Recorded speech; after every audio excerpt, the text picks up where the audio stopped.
हम लोगों ने बात की थी सेक्शन 14 तक। अब सेक्शन 15 में विशेष कार्यपालक मजिस्ट्रेट कहता है राज्य सरकार विशिष्ट क्षेत्रों के लिए विशिष्ट कृत्यों का पालन करने के लिए, और जो विशेष न्यायिक मजिस्ट्रेट नियुक्त हो रहा था वो विशेष वर्ग के मामलों की सुनवाई के लिए या विशेष मामले की सुनवाई के लिए। और चूंकि न्यायिक मजिस्ट्रेट था इसके अपॉइंटिंग जो अथॉरिटी थी वो उच्च न्यायालय। अब विशेष कार्यपालक मजिस्ट्रेट है तो अपॉइंटिंग अथॉरिटी राज्य सरकार, क्योंकि अब जो अधिकारिता उसे मिलेगी वो अधिकारिता अपराधों के शमन के संबंध में होगी, अपराधों के विचारण के संबंध में होगी नहीं। और अपराधों के शमन के संबंध में यह भी कहना ठीक नहीं है, क्योंकि अपराधों के शमन के संबंध में इसका मतलब अपराध हो जाना चाहिए तभी तो शमन होगा। और अपराधों का शमन ये शमनीय अपराध और अशमनीय अपराध के रूप में कैटेगराइजेशन सीआरपीसी में ऑलरेडी मौजूद है, और अब बीएनएसएस में भी ये मौजूद होगा। हमने आपको बताया था शुरुआत में जब बात कर रहे थे कि अपराध शमनीय है, अपराध अशमनीय है, अपराध संज्ञेय है, अपराध असंज्ञेय, अपराध बेलेबल है, अपराध नॉन बेलेबल है। तो अपराधों का शमन करने की अधिकारिता ये कार्यपालक मजिस्ट्रेट को होगी, ये भी कहना ठीक नहीं है। ये रिदम में मुंह से निकला है, लेकिन शब्दशः ये वाक्यांश एकदम गलत है, क्योंकि अपराधों का शमन करने की अधिकारिता भी ये न्यायिक मजिस्ट्रेट को ही प्राप्त रहेगी। इसका भी कार्यपालक मजिस्ट्रेट से कोई लेना देना नहीं है। और शमन किन अपराधों में हो सकेगा, किन अपराधों में शमन हो ही नहीं सकेगा, इसकी पूरी एक लिस्ट दी गई है। और पिछली सीआरपीसी में धारा 320 में दी गई थी, बीएनएसएस में भी किसी सेक्शन में दी गई होगी, जब पहुंचेंगे तब देखेंगे। लेकिन शमनीय अपराध उनको कहा जाता है जिन अपराधों में पक्षकार अपनी इच्छा से समझौता कर सकते हैं, और अशमनीय अपराध उन अपराधों को कहा जाता है जिनमें पक्षकार अपनी इच्छा से समझौता नहीं कर सकते हैं, उनका विचारण ही होगा। ठीक है, यद्यपि दांडिक मामलों में पक्षकार राज्य और वो व्यक्ति होता है जिस पर अपराध करने का अभियोग है, किंतु यहां पर पक्षकार कहने से अभिप्रेत है या आशयित है वो व्यक्ति जिसके विरुद्ध अपराध का किया जाना अभिकथित है, और वो जिसके ऊपर आरोप है कि उसने अभिकथित अपराध किया है। यहां पर पक्षकारों से आशयित ये शब्द है। तो सभी अपराध इस योग्य नहीं माने गए कि उनमें आप परस्पर समझौता कर सके।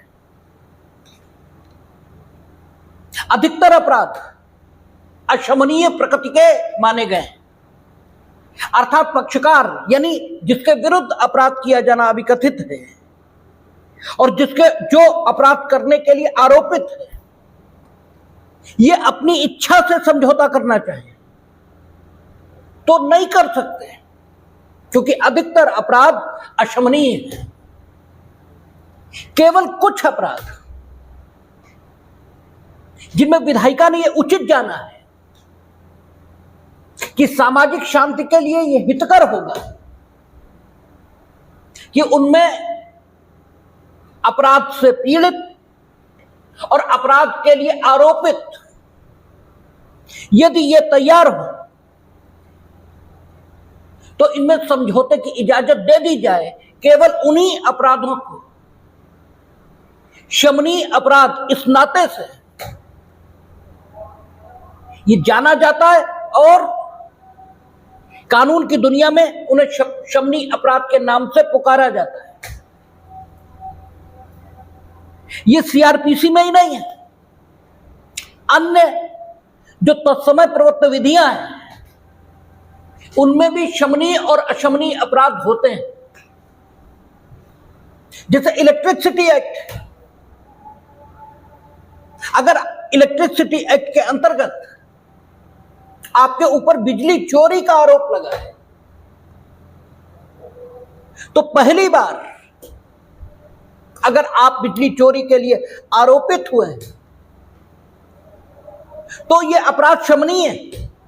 और इलेक्ट्रिसिटी एक्ट में प्राधिकारी का वर्णन है जो इलेक्ट्रिसिटी डिपार्टमेंट की ओर आपसे समझौता करने के लिए अधिकृत होगा और उन शर्तों पर जिनका वर्णन इलेक्ट्रिसिटी एक्ट में हुआ है, यदि आप उन शर्तों का पालन कर देते हैं तो प्रथम बार अपराध शमनीय है। लेकिन अगली बार फिर करें तो at the second time it will be non compoundable, अगली बार यह समझौते योग्य नहीं होगा, क्योंकि अब बिजली चोरी की आदत है आपको, यानी चोरी की आदत आप में है। अब आपके सुधार के लिए दंड मिलना आपको जरूरी है, इसलिए ऑफेंस का नेचर कैसा हो जाएगा, नॉन कंपाउंडेबल। तो शमनीय और अशमनीय अपराध, यह भी एक कैटेगराइजेशन है, इसलिए अपराध का शमन यह किया जा सकता है कार्यपालक मजिस्ट्रेट के द्वारा। यह शब्दावली गलत है, इसका प्रयोग हमें नहीं करना चाहिए, लेकिन आदतन मुंह से निकल जाता है। कार्यपालक मजिस्ट्रेट अपराध हो ही ना इसके लिए नियुक्त होते हैं। जैसे कोई काम आपको जुलूस निकालने वाले, तो ठीक है, जुलूस वाक एवं अभिव्यक्ति की स्वतंत्रता का हिस्सा है, और वाक एवं अभिव्यक्ति की स्वतंत्रता ये आप किसी भी ढंग से एंजॉय कर सकते हो, आपका तरीका कोई भी हो सकता है। और प्रोसेशन निकालना यह भी वाक एवं अभिव्यक्ति की स्वतंत्रता का हिस्सा है। लेकिन अनुच्छेद 19(2) लोक व्यवस्था सदाचार, इसके नाते आपकी वाक एवं अभिव्यक्ति की स्वतंत्रता पर युक्ति संगत निर्बंधन ये अधिरोपित किए जा सकते हैं। और अगर आशंका इस बात की है कि अगर आपने जुलूस निकाला तो शांति भंग हो सकती है, किसी प्रकार के अपराध हो सकते हैं, तो कार्यपालक मजिस्ट्रेट, क्योंकि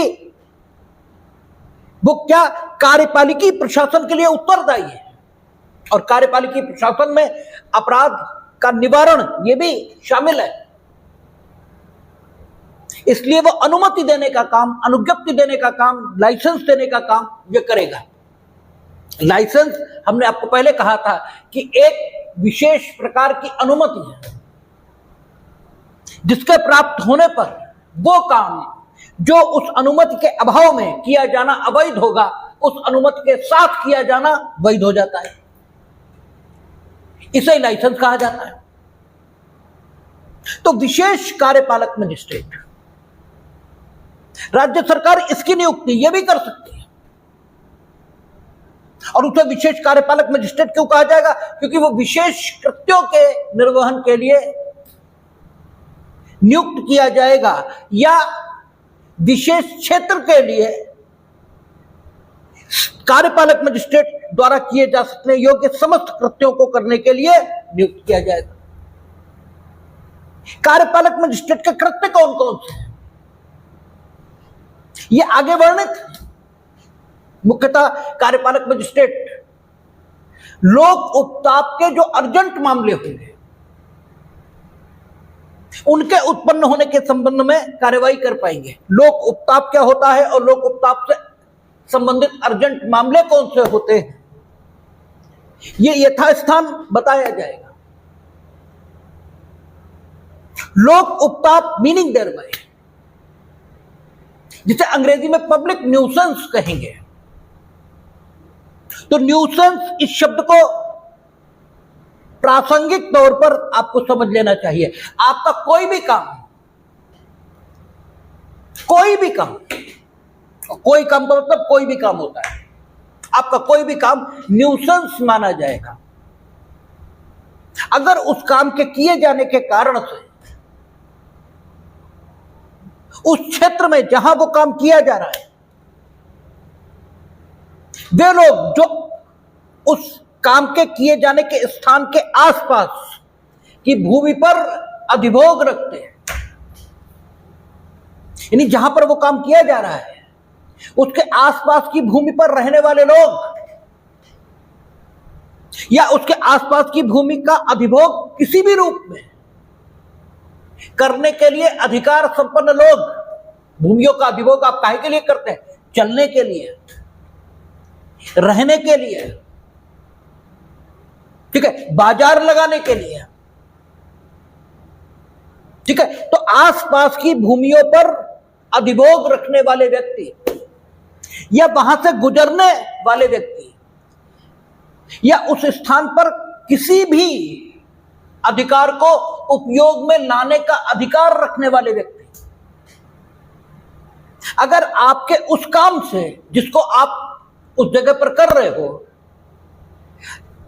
स्वयं को,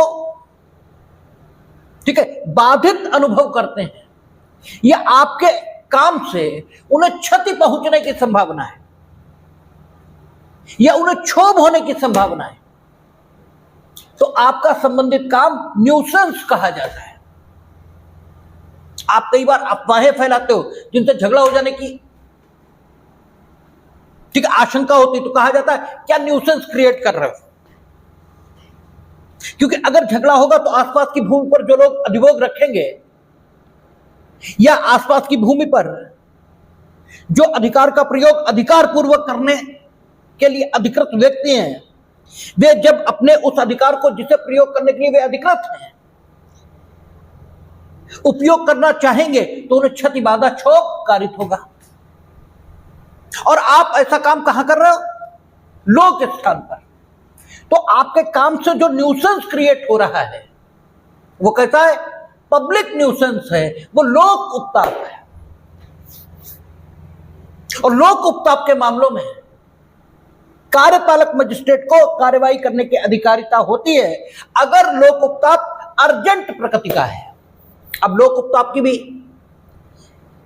प्रकृति हो सकती है, उसकी प्रकृति अर्जेंट प्रकार की है। आप सड़क पर मिर्च का व्यापार कर रहे हो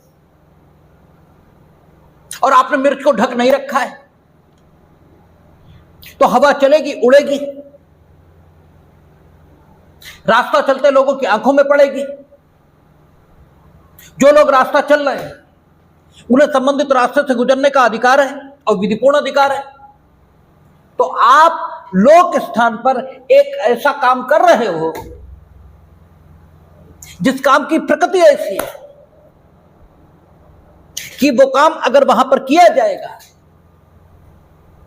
तो उस स्थान से गुजरने वाले जो अपने विधिपूर्ण अधिकार का उपभोग कर रहे हैं, जब भी उन विधिपूर्ण ढंग से अधिकृत व्यक्तियों को अपने अधिकार के उपभोग का अवसर आएगा, यानी जब जब वो वहां से गुजरेंगे तब तब उन्हें क्षति, बाधा और क्षोभ ये तीनों कारित होंगे।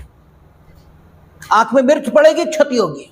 क्षति की मात्रा और विस्तार के संबंध में चर्चा नहीं है कि कितनी क्षति होनी चाहिए, क्षति होनी चाहिए, बस इतना।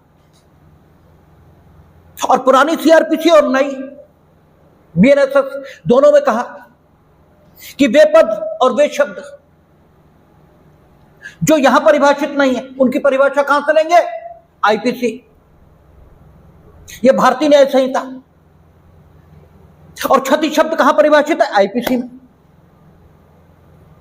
पहले सेक्शन 44 था, अब सेक्शन बदल गया है। और क्षति को किस रूप में परिभाषित किया? शारीरिक,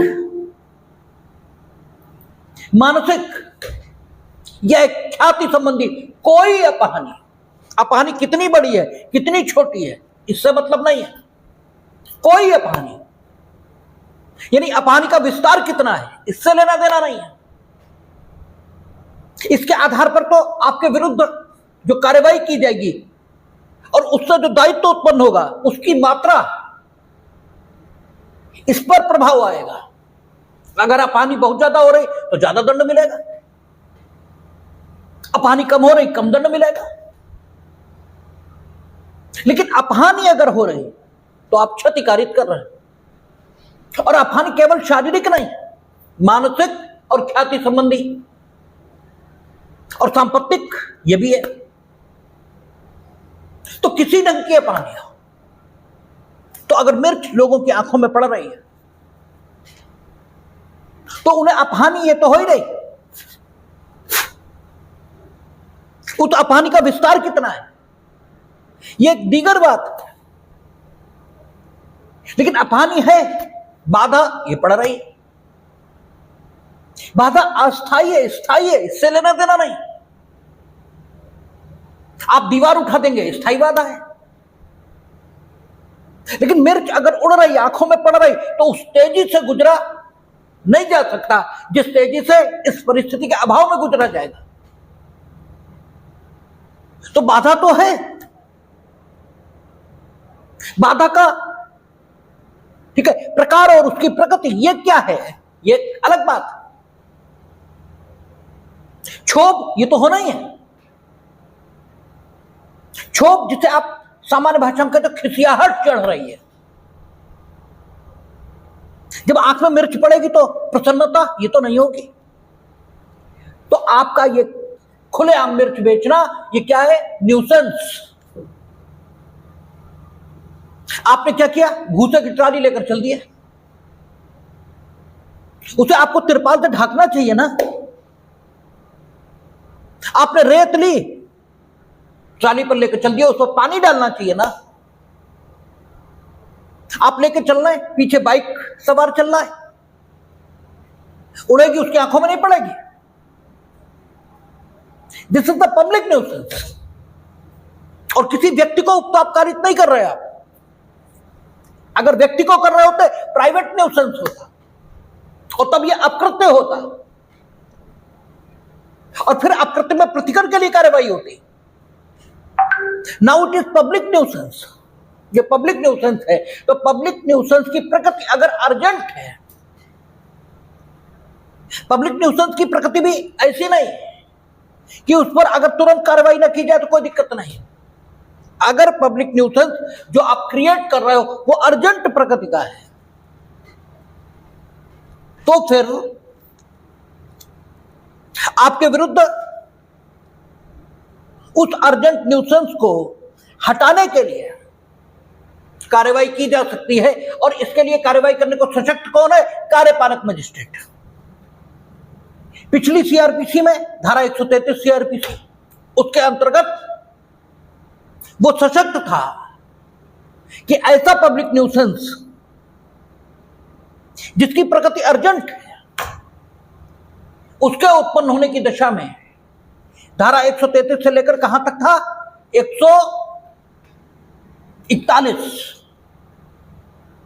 और 142 यहां तक वो सारी प्रक्रिया दी गई थी जिस प्रकार से कार्यपालक मजिस्ट्रेट अर्जेंट पब्लिक न्यूसेंस के मामले में कार्रवाई कर सकता था। या फिर वे मामले जबकि कार्यपालक मजिस्ट्रेट को लग रहा है कि व्यवस्था बनाए रखने के लिए रोग का संक्रमण यानी डिजीज का इन्फेक्शन फैलने से रोकने के लिए या ऐसी स्थिति निर्मित करने के लिए कि जो पब्लिक ऑफिसर्स हैं वो अपना काम ठीक से कर सके, इन उद्देश्यों के लिए अगर जरूरी है कि किन्हीं व्यक्तियों को आदेश दिया जाए कि वे कुछ काम करें या कुछ कामों से विरत रहें या अपनी संपत्ति मीनिंग देयर बाय उनके कब्जे के अधीन जो संपत्ति है भले ही उनकी ना हो उसकी कुछ विशेष प्रकार की व्यवस्था करें तो कार्यपालक मजिस्ट्रेट अंतर्गत धारा 144 आदेश जारी कर सकता था। और अब भी 144 की स्थानापन्न धारा बीएनएसएस में लाई गई है और अक्सर आप सुनते हैं 144 लागू हो गई, 5 लोग एक साथ नहीं चलेंगे, आप आर्म्स लाइसेंस लेकर नहीं चलेंगे। आर्म्स लाइसेंस क्या है? आपकी संपत्ति विशेष व्यवस्था की गई, आप घर के अंदर रखेंगे, लेके नहीं चलेंगे। आपको कुछ भी करने का आदेश दिया जा सकता है, कुछ भी करने से विरत रहने का आदेश दिया जा सकता है। अंतर्गत धारा 144 किसके द्वारा? कार्यपालक मजिस्ट्रेट के द्वारा। अगर उसे लगता है कि उन उद्देश्यों की आपूर्ति जो 144 में लिखे हुए थे, अब स्थानापन्न धारा कौन सी है? 163। तो 163 में जो स्थानापन्न धारा 144 की, उसमें जो उद्देश्य वर्णित है, उनकी आपूर्ति के लिए कुछ किया जाना जरूरी है, तो कार्यपालक मजिस्ट्रेट वो कर सकता है। तो ऐसे कई काम कार्यपालक मजिस्ट्रेट के वर्णित हैं। और ये कार्यपालक मजिस्ट्रेट को काम क्यों दिए गए? ताकि ऐसी स्थिति निर्मित हो कि जो सामाजिक शांति है ये विक्षुब्ध न हो, सामाजिक शांति बनी रहे, ताकि अपराध की स्थिति ना आए। और इसको संहिता कहा है। संहिता और एक्ट, इसमें फर्क ये होता है, एक शब्द आता है हिंदू मैरिज एक्ट और एक आ रहा इंडियन पिनल कोड, भारतीय न्याय संहिता। तो कब हम संहिता कहेंगे, कब हम एक्ट कहेंगे? जब एक विशेष विषय पर विधायन किया जाता है और कानून में सारे प्रावधान उस विशेष विषय से संबंधित होते हैं, तो संबंधित विधि को हम एक्ट कहते हैं। और जब कानून में विभिन्न विषयों पर विधि का संकलन होता है तो हम उसे कोड कहते हैं, संहिता कहते हैं। क्योंकि बीएनएसएस हो या सीआरपीसी, वो अपराधों के शमन से भी संबंधित है, तो अपराधों के विचारण से भी संबंधित है। वो अपराध जिन संपत्तियों के विरुद्ध किया जाना अभिकथित है, या जिन संपत्तियों के माध्यम से किया जाना अभिकथित है, during the pendency of trial, यानी उस अपराध का विचारण लंबित होने की दशा में उस संपत्ति का निस्तारण कैसे हो, यह भी सीआरपीसी और बीएनएसएस में दिया है। जब विचारण समाप्त हो जाए तो अपराध से संबंधित संपत्ति, इसका निस्तारण कैसे हो, यह भी दिया है। पत्नी, बच्चों, इनके भरण पोषण के लिए आदेश, यह देने की व्यवस्था, यह भी है। अपीलों की व्यवस्था, यह भी है। तो विभिन्न विषयों का वर्णन चूंकि सीआरपीसी या बीएनएसएस में हुआ है, इसलिए इसे संहिता कहते हैं। ऐसे इंडियन पिनल कोड, भारतीय न्याय संहिता, विवाह से संबंधित अपराध, शांति के विरुद्ध अपराध, मानव शरीर के विरुद्ध अपराध, सिक्कों के विरुद्ध अपराध, निर्वाचन से संबंधित अपराध, बहुत सारे विषय जिनसे संबंधित कृत्यों को अपराध घोषित किया गया है, इसलिए वहां संहिता। तो जो भारतीय नागरिक सुरक्षा संहिता है, इसमें कार्यपालक मजिस्ट्रेट के ऐसे कामों का वर्णन है जो अपराध के निवारण के लिए आवश्यक माने गए हैं। और चूंकि अपराध का निवारण है, यह राज्य सरकार का जुडिक्शन है, इसलिए राज्य सरकार अपनी मजिस्ट्रेसी, जिसे एग्जीक्यूटिव मजिस्ट्रेट जाना और माना जाएगा, उसकी नियुक्ति करती है। और उसमें विशेष न्यायिक कार्यपालक मजिस्ट्रेट कहती राज्य सरकार विशिष्ट क्षेत्रों के लिए या विशिष्ट कृत्यों का पालन करने के लिए। आप जब प्री देते हैं तो सवाल यहां खूब बनते हैं, खूब पूछते हैं कि स्पेशल एग्जीक्यूटिव मजिस्ट्रेट की नियुक्ति कब कब की जा सकेगी, विशेष क्षेत्रों के लिए, विशेष कृत्यों के लिए, ऐसे करके पूछेंगे। तो अगर विस्तार से नहीं समझा तो याद नहीं रहता। ठीक है, कहता विशिष्ट कृत्यों का पालन करने के लिए कार्यपालक मजिस्ट्रेटों को जो विशेष कार्यपालक मजिस्ट्रेट के रूप में ज्ञात होंगे उतनी अवधि के लिए जितना वह उचित समझे नियुक्त कर सकती है। और इस संहिता के अधीन कार्यपालक मजिस्ट्रेटों को प्रदत्त की जाने वाली शक्तियों में से ऐसी शक्तियां जिन्हें वह उचित समझे इन विशेष कार्यपालक मजिस्ट्रेटों को प्रदत्त कर सकती है। अब देखिए अंतर देखिए, जो विशेष न्यायिक मजिस्ट्रेट नियुक्त हो रहे थे 1 वर्ष के लिए, अधिकतम 1 वर्ष से अनधिक अवधि के लिए। अपॉइंटिंग अथॉरिटी उच्च न्यायालय, जो क्वालिफिकेशन थी उन लोगों की वो भी तय थी, उन्हें कानून का ज्ञान होना चाहिए था, विशेष प्रकार का अनुभव यह होना चाहिए था। यहां कोई क्वालिफिकेशन वर्णित नहीं है, ठीक है। उन्होंने कुछ नहीं कहा। राज्य सरकार विशिष्ट क्षेत्रों के लिए या विशिष्ट कृत्यों का पालन करने के लिए कार्यपालक मजिस्ट्रेटों को, जो विशेष कार्यपालक मजिस्ट्रेट के रूप में ज्ञात होंगे, उतनी अवधि के लिए जितनी वह उचित समझे नियुक्त कर सकती है। और इस संहिता के अधीन कार्यपालक मजिस्ट्रेटों को प्रदत्त करने वाले की जा सकने वाली शक्तियों में से ऐसी शक्तियां जिन्हें वह उचित समझे इन विशेष कार्यपालक मजिस्ट्रेटों को प्रदत्त कर सकती। एडिशनल कोई क्वालिफिकेशन वर्णित नहीं है। यह नहीं लिखा है कि उसी कार्यपालक मजिस्ट्रेट को जो LLB हो ऐसा कर सकती है, क्योंकि सीधे कहा जरूरत नहीं है। सीधे कहा कि कार्यपालक मजिस्ट्रेटों में से विशेष कार्यपालक मजिस्ट्रेटों की नियुक्ति ये होगी।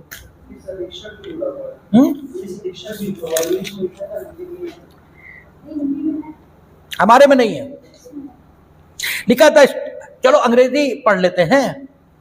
कहता था स्टेट गवर्नमेंट में appoint for such term as it may think fit executive magistrate और any police officer not below the rank of superintendent of police or equivalent to be known as a special executive magistrate for particular areas or for the performances of particular function and confer on such special executive magistrate such of the powers as are conferable under this Samhita on executive magistrate as it may deem fit।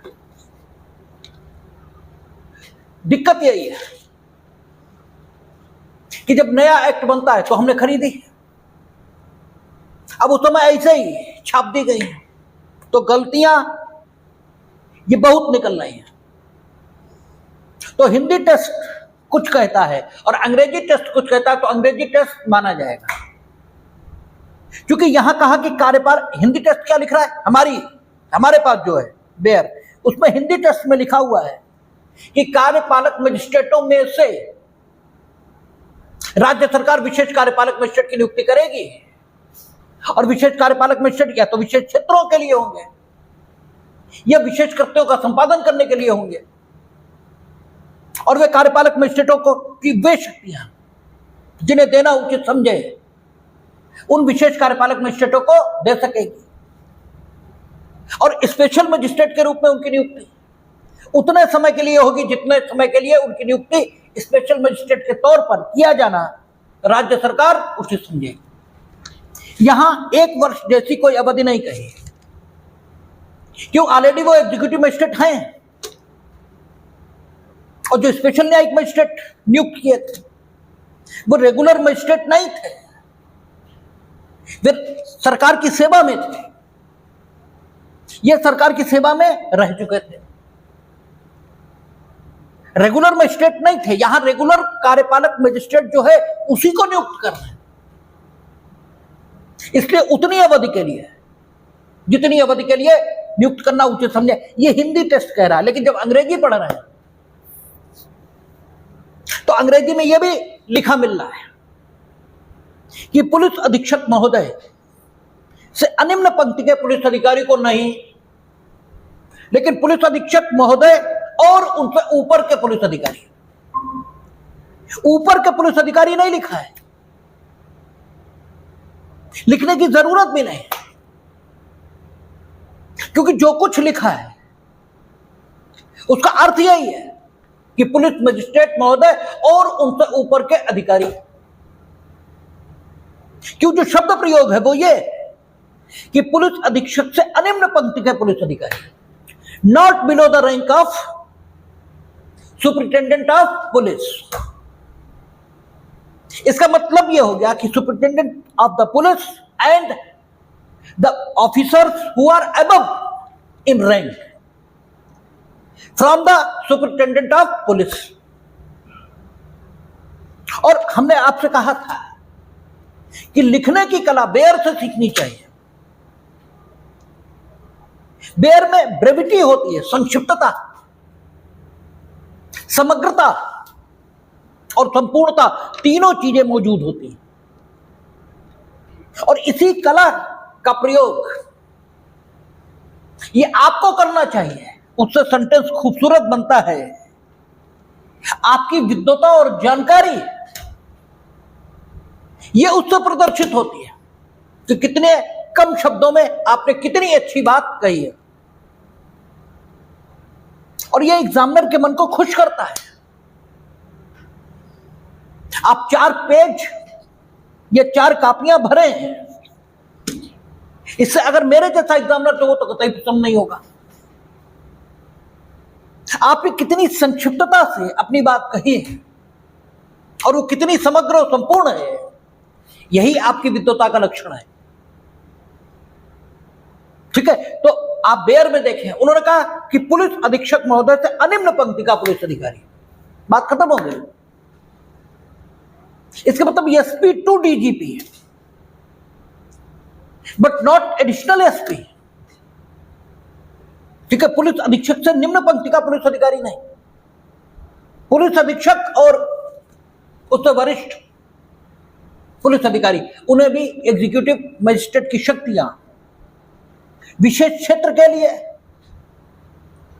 या executive magistrate के विशेष कृत्य हैं, उनमें से कुछ ये उसको दिए जा सकते हैं, और फिर वे स्पेशल एग्जीक्यूटिव मजिस्ट्रेट माने जाएंगे और उतनी अवधि के लिए वे स्पेशल एग्जीक्यूटिव मजिस्ट्रेट के रूप में काम करेंगे जितनी अवधि के लिए राज्य सरकार ऐसा अनुज्ञात करे। अनुज्ञात की अंग्रेजी अलाउड होती है,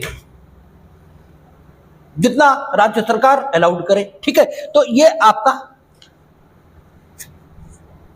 स्पेशल एग्जीक्यूटिव मजिस्ट्रेट की नियुक्ति हुई। अब कहता कार्यपालक मजिस्ट्रेटों की स्थानीय अधिकारिता, ये ठीक वैसा ही प्रोविजन है जैसे हम लोगों ने जुडिशियल मजिस्ट्रेट की स्थानीय अधिकारिता, उसके संबंध में बात की थी। हमने आपसे कहा था कि शब्द का अर्थ आपको नहीं पता है तो भी अर्थ निकल सकता है। शब्द व्युत्पत्ति, इस पर ध्यान देना चाहिए।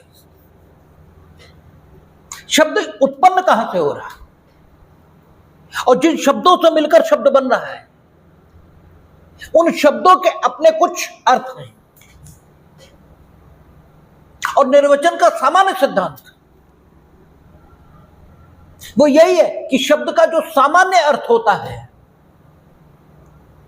सामान्यतः उसका वही अर्थ स्वीकार किया जाता है, जब तक कि अधिकृत व्यक्ति के द्वारा उस शब्द का कोई दूसरा अर्थ ये लेना आदेशित न किया जाए। अगर शब्द का कोई दूसरा अर्थ ये लेना या तो संदर्भ के कारण आवश्यक प्रतीत हो रहा है या आदेशित हो रहा है तो शब्द का दूसरा अर्थ लीजिए, अन्यथा सामान्य। और शब्द का अगर दूसरा अर्थ लेना अभिप्रेत है तो कानून की दुनिया में सक्षम प्राधिकारी कौन है? विधायिका। विधायिका आपको परिभाषा खंड में बता देगी कि शब्द का प्रचलित और सामान्य अर्थ कुछ भी हो, इस अधिनियम में इस शब्द का यही अर्थ लेंगे। ठीक है ना। निर्भया केस से पूर्व जो बलात्कार का कन्वेंशनल अर्थ था, पारंपरिक अर्थ था, निर्भया केस के बाद विधायिका ने उस अर्थ को बदल दिया है। जो पारंपरिक अर्थ था वो आज नहीं है। तो ये अधिकार किसका है? विधायिका का। अगर न बदलती तो हम फिर पारंपरिक अर्थ वही लेते। तो अधिकृत व्यक्ति जब तक नहीं कहता तब तक आप वही अर्थ लेंगे। तो स्थानीय अधिकारिता, आपको कुछ नहीं मालूम स्थानीय अधिकारिता क्या होती है और आपको जानना है, तो शब्द व्युत्पत्ति देखें कैसे हुई है। स्थानीय यानी स्थान पर प्रयोग होने योग्य अधिकारिता। इसका मतलब यह हुआ कि स्थानीय अधिकारिता से विधायिका जो कहना चाहती है वो ये कहना चाहती है कि अमुक प्राधिकारी को अमुक क्षेत्र पर अधिकारिता प्राप्त होगी, अर्थात अमुक क्षेत्र में जो स्थान समाविष्ट होगा उस स्थान पर अमुक प्राधिकारी स्वयं में विधि द्वारा निहित अधिकारिता का प्रयोग कर सकेगा। आप कुछ ना देखिए सेक्शन को, सिर्फ सोचिए स्थानीय अधिकारिता, इसके अलावा कुछ ना सोचिए ना कुछ पढ़िए तो भी अर्थ निकलना शुरू हो जाता है। और उसी को यहां लिख दिया गया। तो सिर्फ दिमाग लगाकर पढ़ना है क्या? हमने अभी तक ध्यानपूर्वक पढ़ना सीखा ही नहीं, और क्योंकि ध्यानपूर्वक पढ़ना नहीं सीखा इसलिए वो हमारी आदत नहीं है। ध्यानपूर्वक पढ़ना जिस दिन सीखेंगे उस दिन कुछ याद करने को बचता नहीं, सब कुछ दिमाग में क्रिस्टल क्लियर होता है। स्थानीय अधिकारिता लिखा है, इसका मतलब ये स्थान पर प्रयोग होने योग्य अधिकारिता। अब या तो विधायिका ने इस शब्द का अर्थ बदल दिया होगा तब बात अलग है, लेकिन नॉर्मली विधायिका कानून सुविधा के लिए बनाती है, दुविधा के लिए नहीं। तो जब तक बहुत जरूरी ना हो जाए तब तक वो शब्दों के सामान्य अर्थ को नहीं बदलती है। बलात्कार का कन्वेंशनल अर्थ उसने तब बदला जब इस कृत्य के स्वरूप में इतना परिवर्तन आया कि उस कृत्य से व्यक्ति की स्वायत्तता और गरिमा का जो अतिक्रमण होता था, वो स्वायत्तता और गरिमा का अतिक्रमण वो कन्वेंशनल काम किए बिना ही किया जाना ये समाज की आदत बन गई है। तब विधायिका ने उस चीज को परिवर्तित किया। तो विधायिका आसानी से नहीं बदलती चीजों को। तो सामान्य तौर पर अगर आपको किसी शब्द का अर्थ नहीं आ रहा है तो अगर आप तुक्का लगाना चाहते हैं तो तुक्का लगाने की कला यह है कि आप शब्द की व्युत्पत्ति को देखें और फिर जो अर्थ आपको समझ में आ रहा हो तुक्का उस पर लगाएं। 90% आप ठीक होंगे, 90% मामलों में आप ठीक होंगे। 10% अगर विधायिका ने बदल दिया होगा तो बदल दिया होगा। तो यहां कहता है सब कार्यपालक मजिस्ट्रेट जिला मजिस्ट्रेट के अधीनस्थ होंगे। अब चूंकि जिला मजिस्ट्रेट जैसे जुडिशियल मजिस्ट्रेसी का हेड व्यक्ति कौन था? सीजेएम, ठीक है। एग्जीक्यूटिव मजिस्ट्रेट का हेड कौन है जिले में? जिला मजिस्ट्रेट। तो सारे जुडिशियल मजिस्ट्रेट सीजेएम के अधीनस्थ है। और जनरल कंट्रोल किसका था? सेशन जज का। सारे एग्जीक्यूटिव मजिस्ट्रेट ये जिला मजिस्ट्रेट के अधीनस्थ होंगे। इसका मतलब जनरल कंट्रोल तो होगा ही होगा, क्योंकि सबऑर्डिनेशन में जनरल कंट्रोल ये शामिल होता है। जनरल कंट्रोल में सबऑर्डिनेशन शामिल नहीं होता, ठीक है ना। तो कहता है सब कार्यपालक मजिस्ट्रेट जिला मजिस्ट्रेट के अधीनस्थ होंगे और उपखंड मजिस्ट्रेट से भिन्न प्रत्येक कार्यपालक मजिस्ट्रेट जो उपखंड में शक्ति का प्रयोग कर रहा है जिला मजिस्ट्रेट के साधारण नियंत्रण के अधीन रहते हुए उपखंड मजिस्ट्रेट के भी अधीनस्थ होगा। यानी अगर कोई स्पेशल कार्यपालक मजिस्ट्रेट है या कोई अन्य कार्यपालक मजिस्ट्रेट है जो किसी उपखंड में काम कर रहा है तो और उस उपखंड में उपखंड मजिस्ट्रेट की भी नियुक्ति है, तो वो जिला मजिस्ट्रेट के साधारण नियंत्रण में होगा और उपखंड मजिस्ट्रेट का अधीनस्थ होगा। लेकिन कहा उपखंड मजिस्ट्रेट के भी अधीनस्थ होगा, इसका मतलब जिला मजिस्ट्रेट के अधीनस्थ भी होगा, जनरल कंट्रोल में भी होगा, और जिला मजिस्ट्रेट के अतिरिक्त उपखंड मजिस्ट्रेट का भी अधीनस्थ होगा। यानी नॉर्मली उसे उपखंड मजिस्ट्रेट का अधीनस्थ मानेंगे, लेकिन जिला मजिस्ट्रेट उसका सभी कार्यपालक मजिस्ट्रेट अधीनस्थ है, और जनरल कंट्रोल उसका रहेगा ही रहेगा। ठीक है, तो उपखंड मजिस्ट्रेट का भी अधीनस्थ होगा। इससे ज्यादा इस शब्द को स्पष्ट करने की जरूरत नहीं है। अच्छा, स्थानीय अधिकारिता के बजाय हमने अधीनस्थता बतानी शुरू कर दी। बोला यह कि जिला यानी शब्द भी उत्पन्न, चलो वो अभी बता देंगे, उसमें क्या है, बताना तो ये भी है, बताना वो भी है, फर्क क्या पड़ता है। ठीक है, फिर कहता है जिला मजिस्ट्रेट अपने अधीनस्थ कार्यपालक मजिस्ट्रेटों में कार्य वितरण के बारे में समय समय पर इस संहिता से संगत नियम बना सकता है या विशेष आदेश दे सकता है। तो कार्य वितरण के संबंध में इस संहिता से संगत आदेश ये दे सकता है, ये नियम बना सकता है, ये तो होना ही चाहिए। अगर सारे काम तुम ही करते रहोगे तो इतने सारे कार्यपालक मजिस्ट्रेटों की नियुक्ति, इसकी आवश्यकता, इसकी कोई जरूरत नहीं। तो बाकी कार्यपालक मजिस्ट्रेट को बैठालने के लिए शोकेस में ये तो अपॉइंट नहीं हुए, और आपको सुपीरियर इसलिए बनाया गया क्योंकि आप वरिष्ठ थे, इसलिए तो नहीं कि आप मनमानी चलाएं, और व्यवस्था के विनियमन के लिए आप वरिष्ठ के तौर पर नियुक्त हुए।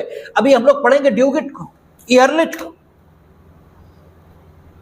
ड्यूगिट कहेगा सबका कर्तव्य है,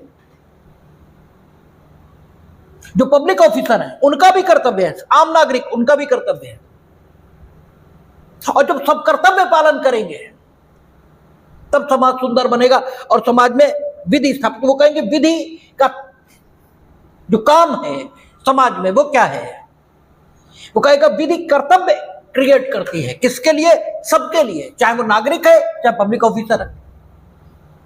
और इसी बात को नरेंद्र मोदी के शब्दों में कहते हैं कि हम प्रधानमंत्री नहीं है, प्रधान सेवक है। वो ड्यूगिट की बात है, वो ड्यूगिट के दर्शन के अनुरूप बात। जैसे आप कहते हैं ना, नाम बदल देने से क्या होगा, नाम बदल देने से वाकई कुछ नहीं होगा, लेकिन नाम बदलने से या नाम जो आप रख रहे हो उससे आपकी मानसिकता क्या है ये जरूर परिचय, ठीक है, इसका परिचय जरूर मिलता है।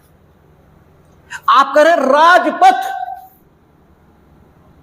और वो कह रहे कर्तव्य पथ, फर्क है, सोच में फर्क है। वो सोच दिख रही है, आप खुद को राजा मान रहे हो, सम्राट मान रहे हो, और वो ये मान रहे हैं कि हम राजा के तौर पर यहां कर्तव्य पालन के लिए आए हैं। तो आपकी मानसिकता का परिचय जरूर मिल रहा है, नो डाउट। कर्तव्य पथ कह देने से उसमें कुछ उग नहीं आएगा, और राजपथ कह देने से उसमें से कुछ मिट नहीं जाएगा, लेकिन आप कैसे आदमी हैं ये आपकी भाषा अवश्य सूचना देती है।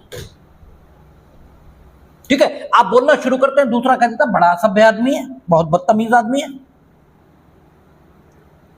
आपकी भाषा ही तो सूचना दे रही है, कैसे जाना उसका बड़ा बदतमीज आदमी है।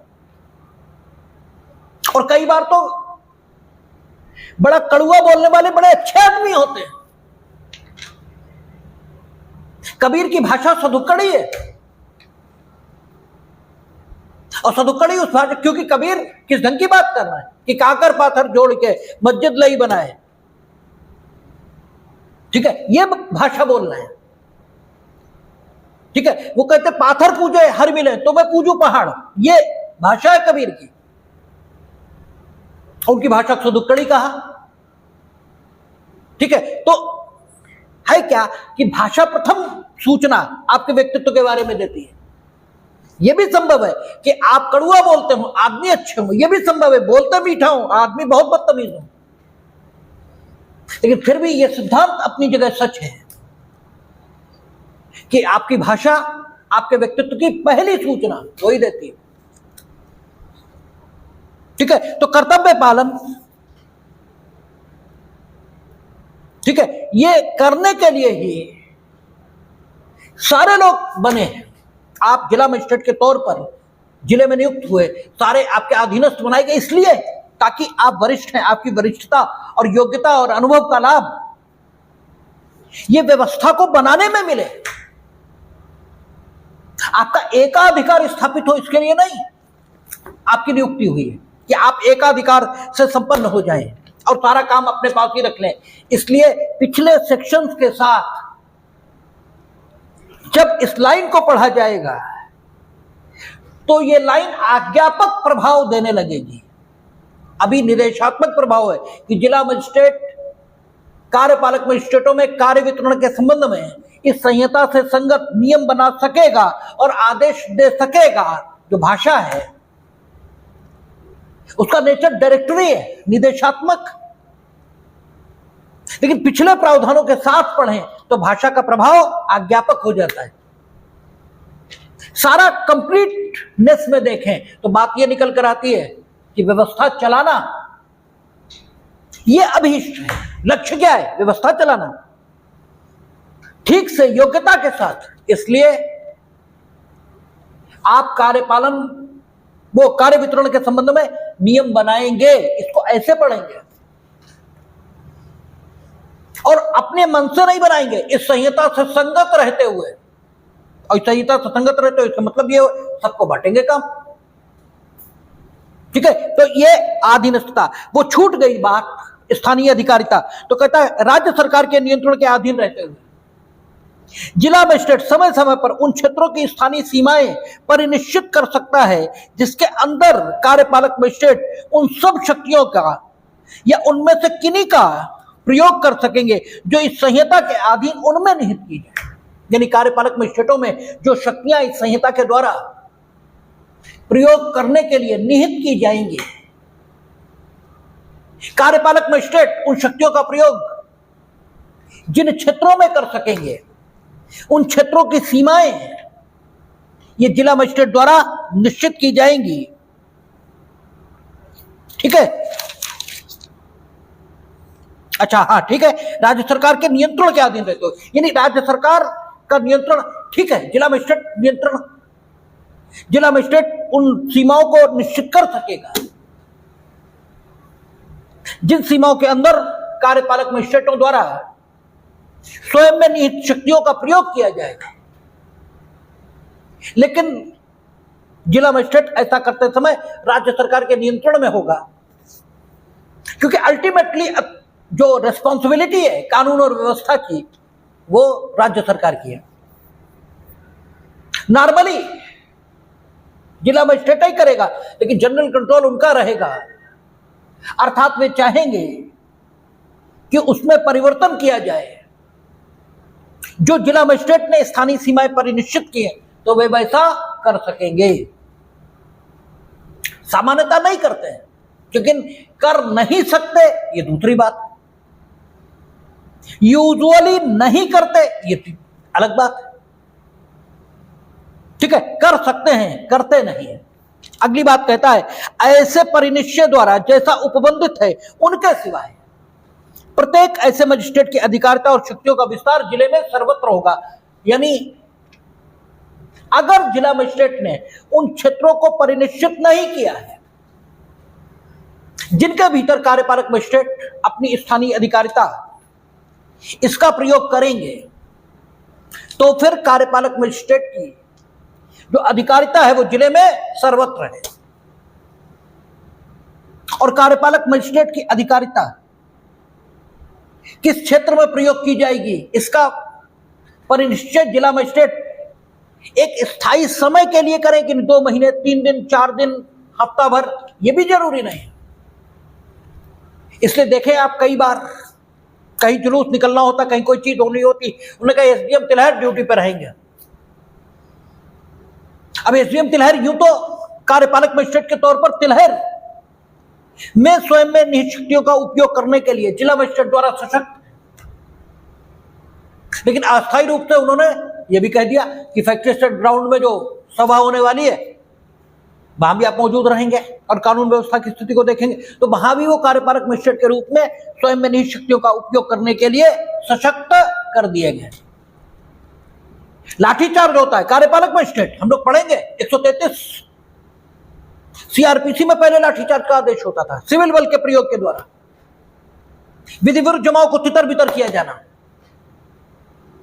और फिर सशस्त्र बल के उपयोग के द्वारा। ठीक है, अब 133 की सब्स्टिट्यूट धारा आ गई होगी, 133 नहीं, कितनी थी, 133 कहां थे, 133 है 133 अब पुरानी सीआरपीसी में हम भूल गए, 129 यस 129 की सब्स्टिट्यूट धारा, 163 तुमने अब 133 की सब्स्टिट्यूट बताई है, तो 4 कम करके जरा देखो, वहीं कहीं पे मिल जाएगी, 129 ही है। तो सिविल बल के प्रयोग के द्वारा तो एग्जीक्यूटिव मजिस्ट्रेट करेगा, लिखा है वहां कि अगर एग्जीक्यूटिव मजिस्ट्रेट उपस्थित है तो उसके आदेश से ही सारा कुछ होगा, तो वो शक्ति है कार्यपालक मजिस्ट्रेट की, वो किस क्षेत्र में प्रयोग होगी ये जिला मजिस्ट्रेट तय करेंगे, किसके, राज्य सरकार के जनरल कंट्रोल में रहते हुए। ठीक है, तो अन्यथा अगर निश्चित नहीं किया गया तो पूरे जिले में सर्वत्र है। तो ये बिल्कुल जुडिशियल मजिस्ट्रेट जैसा ही डिवीजन यहां भी आप देख रहे हैं। अब 18 लोक अभियोजक, पब्लिक प्रोसिक्यूटर, क्योंकि राज्य ने अपराधों के ठीक है अभियोजन का जिम्मा यह स्वीकार किया है। प्रोसिक्यूटिंग एजेंसी कौन है, राज्य, और राज्य का कौन सा अंग, कार्यपालिका एग्जीक्यूटिव, यह अपराधों के अभियोजन के संबंध में उत्तरदायी है। और क्योंकि न्याय निर्णयन यह भी राज्य का ही काम है, तो राज्य का दूसरा अंग न्यायपालिका वो न्याय निर्णयन करती है। अब क्योंकि करने योग्य काम हाथ ही करेंगे, और राज्य के हाथ क्या है, कार्यपालिका यानी सरकार, तो अभियोजन ये सरकार ही चलाएगी। लेकिन सरकार ये होती क्या है, तो सरकार एक अमूर्त सिस्टम है, एक संगठन है जिसमें हर प्रकार के लोग हैं, यानी हर क्षेत्र में विशेषज्ञता हासिल करने वाले, धारण करने वाले लोग हैं। क्योंकि सरकार ये सिस्टम का नाम है, ये व्यवस्था का नाम है। इसका प्रमुख व्यक्ति निर्वाचन के माध्यम से, चुनावों के माध्यम से चुना जाएगा, लेकिन इसका प्रत्येक व्यक्ति निर्वाचन के माध्यम से नहीं चुना जाएगा। क्योंकि अगर प्रत्येक व्यक्ति का निर्वाचन होने लगा तो सिस्टम बैठ जाएगा। सिस्टम में विभिन्न कामों को करने के लिए विभिन्न योग्य व्यक्तियों की जरूरत होगी, और योग्य व्यक्ति हो सकता किसी का वोट हासिल ही न कर पाए। योग्य व्यक्ति योग्यता हासिल करेगा, वोट हासिल करेगा। वोट हासिल करने के लिए हमें तुम्हारी चमचागिरी करनी पड़ेगी। योग्य व्यक्ति योग्यता पर ध्यान दे, तुम्हें खुश करने पर ध्यान दे। लेकिन हमने डेमोक्रेटिक सेटअप ये अपनाया है, तो ठीक है, डेमोक्रेटिक सेटअप भी बना रहे और व्यवस्था भी चलती रहे। तो इसके लिए क्या, सरकार नाम के सिस्टम के टॉप पर बैठा हुआ व्यक्ति वो चुना जाएगा। ठीक है ना, मुख्यमंत्री, प्रधानमंत्री, ये टॉप पर बैठे हुए लोग सिस्टम की। यूं तो एकेडमी के पॉइंट ऑफ व्यू से प्रेसिडेंट और गवर्नर ये टॉप पर बैठे हुए लोग कार्यपालिकी प्रशासन के, लेकिन व्यवहार में प्रधानमंत्री और मुख्यमंत्री ये टॉप पर बैठे लोग, इनका निर्वाचन होगा। शेष इस व्यवस्था में काम करने के लिए योग्य व्यक्ति विभिन्न प्रणालियों से, खाली एग्जाम से नहीं, खाली इंटरव्यू से नहीं, हम जो काम उनसे कराना चाहते हैं उस काम के अनुरूप सिलेक्शन की टेक्निक अपनाकर योग्य व्यक्ति का चयन हम करेंगे और सिस्टम का निर्माण होगा। और फिर उस सिस्टम में जो काम जिसके द्वारा किए जाने योग्य है वो उस काम को करेगा। इसलिए विशेषज्ञता सरकार के पास होती है। कोरोना में कहा था, जब चीफ जस्टिस ऑफ इंडिया ढेर ही काबिलियत झाड़ने लगे थे तो सरकार ने कहा था कि विशेषज्ञता हमारे पास है और आप हमें ना बताएं कि हमें महामारी से कैसे निपटना है। मरेंगे तो उत्तरदायी तो हम होंगे, तुम तो बातें बना दोगे, तुम्हें उत्तर थोड़ी देना है, उत्तर तो हमें देना है। और विशेषज्ञता भी मेरे पास है, डॉक्टर हमारे पास हैं, इंजीनियर मेरे पास हैं, साइंटिस्ट मेरे पास हैं। हम बताएंगे कि टीका कैसे बनेगा, कितने दिन में बनेगा, क्या होगा, हम बताएंगे। आप न्याय निर्णय में सर्वोच्च हैं, कार्यपालन में बिल्कुल नहीं। तो लोक अभियोजक, इसका अपॉइंटमेंट इसीलिए किया जाएगा क्योंकि प्रोसिक्यूटिंग एजेंसी कौन है? सरकार। और सरकार ही हो सकती है क्योंकि काम कौन करेगा? सरकार। अपराधों का अभियोजन करना है तो सरकार ही करेगी। लेकिन अभियोजन कौन कर सकता है? वो जो कानून जानता है वही तो कर पाएगा। तो अभियोजकों की नियुक्ति इस संहिता के अंदर कार्य करने के लिए सरकार के द्वारा की जाएगी, क्योंकि सरकार, प्रधानमंत्री थोड़ा ही आएंगे, और आएंगे भी तो कर क्या लेंगे? भाई कानून थोड़े जानते हैं, और अभियोजन तो कानून के मुताबिक चलेगा। तो सक्षम व्यक्ति ये अभियोजक अपॉइंट होगा, और अभियोजक इसकी जिम्मेदारी क्या है? ये राज्य का अपॉइंटी है, और चूंकि ये राज्य का अपॉइंटी है, राज्य ने क्या शपथ उठाई है कि हम अपने सभी नागरिकों को सामाजिक, आर्थिक और राजनीतिक न्याय देंगे। इसलिए कोई अभियोजक सरकार का वकील नहीं है, पुलिस का वकील नहीं है, वो राज्य का प्रतिनिधि है। और जब वो राज्य का प्रतिनिधि है तो अदालत में खड़े होकर उसका काम यह नहीं है कि हम अभियुक्त की खिलाफत करेंगे, उसका काम यह है कि हम साक्ष्य न्यायालय के समक्ष रखेंगे, साक्षी जो कहेगा, जैसा कहेगा, हम न्यायालय के समक्ष प्रस्तुत करेंगे। हम राज्य के प्रतिनिधि, और राज्य ने सामाजिक, आर्थिक और राजनीतिक न्याय ये देने की शपथ उठाई है। इसलिए अब ये बात हम समझा नहीं सकते अपने इमीडिएट बॉसों को। हमारे इमीडिएट बॉस तो कहते हैं नहीं, आप पुलिस के खिलाफ कैसे बोल सकते हैं, आप पुलिस का पक्ष रखिए। लेकिन पुलिस का पक्ष रखने के लिए हम नहीं है वहां। अगर पुलिस ने गलत किया है तो हम बिल्कुल नहीं रखेंगे पक्ष। और ये लोकल जुडिशियरी को समझा पाना भी कठिन है, क्योंकि हम लोग अभियोजक हैं। इसलिए वो अक्सर हम तक कहते हैं कि आप बताइए। हम कहते साहब क्या बताएं, पुलिस ने जो किया है मत रखना है सामने। नहीं नहीं, आपकी ड्यूटी है डिफेंड करना। अब पुलिस को डिफेंड करना मेरी ड्यूटी नहीं है। हमारी ड्यूटी राज्य को रिप्रेजेंट करना है, और राज्य न्याय संगत बात कहना राज्य के प्रतिनिधि के रूप में, यह मेरा काम है। लेकिन दुनिया है ऐसे ही चलती है। तो लोक अभियोजक, इसकी नियुक्ति होगी उच्च न्यायालयों में भी, उच्चतम न्यायालयों में भी। उच्चतम न्यायालय में इस संहिता के अधीन अगर कोई मामला यह उत्पन्न होगा तो अटॉर्नी जनरल ऑफ इंडिया नहीं रखेंगे राय। हालांकि संहिता आगे पढ़ेंगे हम लोग तो अटॉर्नी जनरल ऑफ इंडिया को तो हर मामले में बोलने की अधिकारिता है। लेकिन अटॉर्नी जनरल ऑफ इंडिया चूंकि हर मामले में बोलने की अधिकारिता है, इसलिए वो इतने व्यस्त हैं कि उनके पास कम से कम ये मामले, आपराधिक न्याय प्रशासन, ये बहुत महत्वपूर्ण काम नहीं माना जाता है।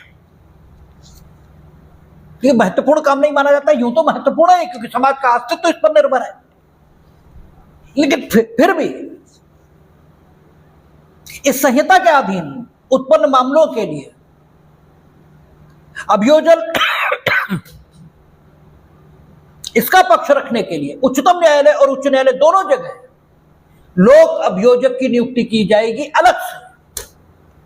ऐसा कहां कह रहे हैं? 18 सेक्शन में कहते हैं प्रत्येक उच्च न्यायालय के लिए केंद्रीय सरकार या राज्य सरकार उस उच्च न्यायालय से परामर्श के पश्चात यथास्थिति केंद्रीय या राज्य सरकार की ओर से उस उच्च न्यायालय में किसी अभियोजन, अपील या अन्य कार्रवाई के संचालन के लिए एक लोक अभियोजक नियुक्त करेगी और एक या अधिक अपर लोक अभियोजक नियुक्त करेगी। उच्चतम न्यायालय रिदम में निकला है, उच्च न्यायालय लिखा है, क्योंकि क्रिमिनल कोर्ट सीआरपीसी में उच्च न्यायालय ही है, ठीक है। और अपीलेट कोर्ट एक्सेप्शनली एक आध मामलों में उच्चतम न्यायालय है, अन्यथा उच्च न्यायालय ही अपीलीय न्यायालय भी है सीआरपीसी में। तो इसलिए उच्च न्यायालय में उन्होंने लिखा है कि केंद्रीय सरकार या राज्य सरकार उच्च न्यायालय से परामर्श के पश्चात अपॉइंटमेंट केंद्रीय सरकार यह भी करेगी अपने लोक अभियोजक का हाई कोर्ट में, और राज्य सरकार यह भी करेगी, क्योंकि केंद्रीय सरकार की भी विधियां हैं, केंद्र की भी विधियां हैं जिनके अंतर्गत अपराध किए जाएंगे, और उन विधियों के अंतर्गत अपराध किए जाने पर प्रोसिक्यूशन केंद्र सरकार संभालेगी और राज्य के अधीन विधियों के अंतर्गत अपराध किए जाने की दशा में राज्य। तो दोनों लोक अभियोजक और अपर लोक अभियोजक इस संहिता के अधीन कोई मामला, कोई अन्य कार्यवाही, कोई अपील, ठीक है, ये सुनी जानी है। कहता है किसी अभियोजन, अपील या अन्य कार्यवाही के संचालन के लिए, अभियोजन के लिए भी, अपील के लिए भी और अन्य कार्यवाही भी। अभियोजन के लिए लोक अभियोजक की नियुक्ति उच्च न्यायालय में होगी। इससे भी इस बात को बल मिलता है कि हाई कोर्ट में ट्रायल चलेगा आवश्यकता अनुसार,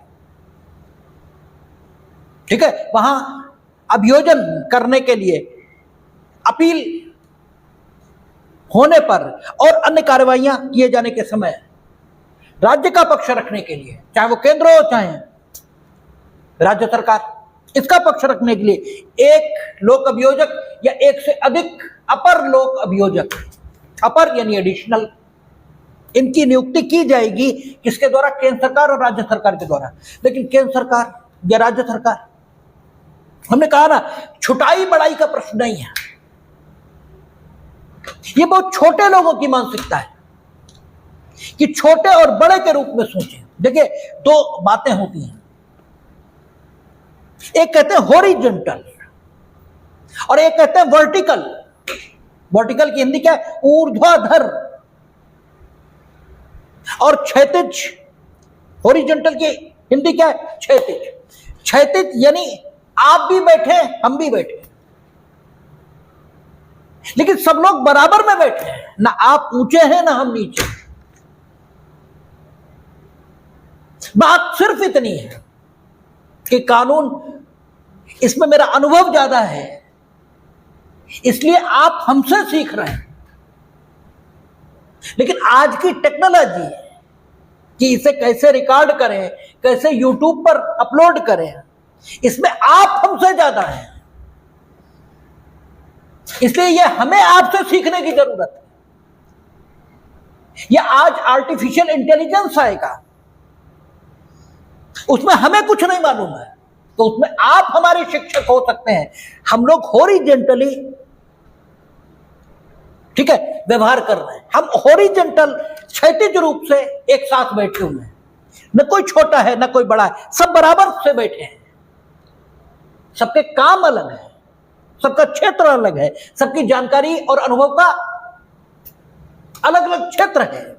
यह अलग बात है कि उम्र में थोड़ा बड़ा होने के नाते आप हमें सम्मान दे दो, इसमें से मेरे मन में यह भाव नहीं आना चाहिए कि आप किसी क्षेत्र में आगे हैं तो हम किसी क्षेत्र में आपसे आगे हैं। इसमें छुटाई और बड़ाई का प्रश्न कहां है? और सोच का एक तरीका वर्टिकल होता है, ऊर्ध्वाधर, एक ऊपर है एक नीचे है। आप राज्य के अंगों के बारे में ऐसे सोचते हैं, मानिए वे वर्टिकल हो, वे वर्टिकल नहीं है, वे हॉरिजॉन्टल है। विधायिका अपना काम करेगी, कार्यपालिका अपना काम करेगी, न्यायपालिका अपना काम करेगी, और तीनों अलग अलग और तीनों स्वतंत्र हैं, और तीनों अपने अपने क्षेत्रों में विशेषज्ञ हैं और किसी भी क्षेत्र में किसी की भी विशेषज्ञता का लाभ जनता के कल्याण के लिए, क्योंकि अल्टीमेटली मालिक जनता है, अल्टीमेटली जो अभीष्ट है वो क्या है, हम भारत के लोग, कल्याण इनका चाहिए। तो अल्टीमेटली उनके, हम भारत के लोग, इनके कल्याण के लिए जो कुछ जरूरी होगा वो किया जाएगा। जिसकी भी विशेषज्ञता, इसकी सहायता की जरूरत होगी वो सहायता ली जाएगी। क्योंकि लोक अभियोजक कि कानून का जानकार होगा और कानून की जानकारी का प्रदर्शन ये किसके समक्ष होगा? न्यायपालिका, इसी के सामने होगा। कानून के जितने जानकार हैं उनकी जानकारी का प्रदर्शन किसके समक्ष होगा? रूटीन डे लाइफ में वो न्यायपालिका है। तो हम भारत के लोग, लक्ष्य तो यह है अभियोजन का संचालन, अपील का संचालन, अन्य कार्यवाहियों का संचालन योग्यता के साथ हो। इसके लिए नियुक्ति केंद्र करेगा, राज्य सरकार करेगी, काम उन्हीं का है, उन्हीं को करना है। लेकिन योग्य व्यक्ति कौन इस काम को करने के लिए है, इसमें सहायता दे सकने में समर्थ विशेषज्ञ एजेंसी ये कौन है? ये तो न्यायालय है। क्योंकि दिन प्रतिदिन योग्यता का प्रदर्शन, जो कानूनी योग्यता है उसका प्रदर्शन किसके समक्ष होता होगा? न्यायालय के समक्ष। इसलिए लिखा है 18 में कि केंद्र सरकार और राज्य सरकार, उच्च न्यायालय, इसमें अपील, अन्य कार्यवाही या अभियोजन के संचालन के लिए उच्च न्यायालय से परामर्श के पश्चात, इसलिए नहीं कि उच्च न्यायालय सुपीरियर है और सरकार इंफीरियर है, यह सोच गलत है। संबंध वर्टिकल नहीं है, संबंध हॉरिजॉन्टल है। इस बात को ध्यान में रखना चाहिए। और इस हॉरिजॉन्टल संबंध के नाते विशेषज्ञता उनके पास है, वो योग्य व्यक्ति का नाम सुझा सकते हैं। इसलिए उनकी सलाह से लोक अभियोजक और अपर लोक अभियोजकों की नियुक्ति करेंगे। और यही स्थिति आगे जिला न्यायालयों में काम करने के लिए भी रहेगी। कहता, परंतु राष्ट्रीय राजधानी क्षेत्र, राज्य क्षेत्र दिल्ली के संबंध में केंद्रीय सरकार दिल्ली उच्च न्यायालय से परामर्श के पश्चात इस धारा के प्रयोजनों के लिए लोक अभियोजक या अपर लोक अभियोजकों की नियुक्ति करेगी। क्योंकि दिल्ली केंद्र शासित प्रदेश कानून और व्यवस्था के पॉइंट ऑफ व्यू से कंप्लीट राज्य नहीं है, ठीक है, कंप्लीट राज्य नहीं है। इसलिए दिल्ली में जो उच्च न्यायालय है वहां काम करने के लिए राज्य सरकार नहीं, केंद्र सरकार दिल्ली उच्च न्यायालय के परामर्श से लोक अभियोजक और अपर लोक अभियोजकों की नियुक्ति करेगी, संबंधित राज्य सरकार नहीं। ठीक है ना? क्योंकि कानून और व्यवस्था वहां केंद्र के पास। तो शेष चर्चा 18, 19, 20 पर हम लोग कर लेंगे, कल देख लेंगे।